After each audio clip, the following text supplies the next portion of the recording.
Donc ensuite, quand vous insérez un tableau, vous pouvez le formater, d'accord? Donc vous pouvez lui appliquer un certain style, hein. Donc c'est ce que je vais vous montrer dans cette vidéo-là, hein. Donc j'ai d'abord supprimé le tableau que je venais d'insérer pour en insérer un nouveau. Donc je clique ici et je recommence ici à insérer un tableau. Donc ici, insérer un tableau, plus d'options, d'accord?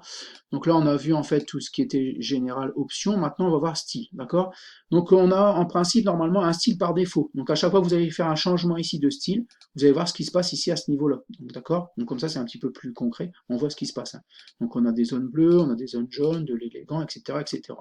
Alors si vous remontez un petit peu, vous avez style aucun. D'accord? Donc style par défaut. Alors là, la petite différence entre là et là, c'est que style par défaut, il y a des bordures. Aucun, ici, il n'y a vraiment pas de bordure. D'accord? Donc je vous montre un petit peu ce que ça donne, hein. Donc style par défaut, voilà, vous en avez d'autres, hein, ligne simple, ligne simple ombrée, etc., etc.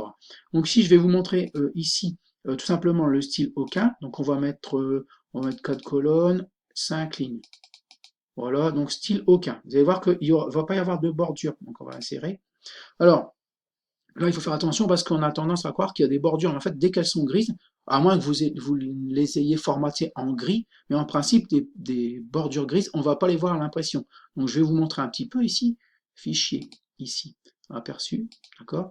Donc, vous voyez bien ici, si je zoome, qu'il y a un tableau, mais on ne le voit pas, d'accord? Puisque tout simplement, on a mis sans bordure. Donc, je vais fermer l'aperçu, d'accord?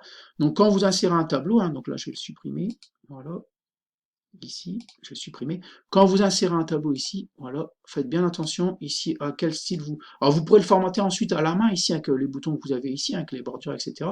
Mais vous pouvez déjà lui appliquer un style, hein. Donc, on va prendre style par défaut, et on va l'insérer. Donc, on a dit 4 colonnes, 5 lignes. Voilà, on va l'insérer, d'accord? Donc là, maintenant, quand vous allez faire l'aperçu, fichier, aperçu, vous avez bien en fait un tableau, d'accord? Là, ici, on le voit bien, d'accord?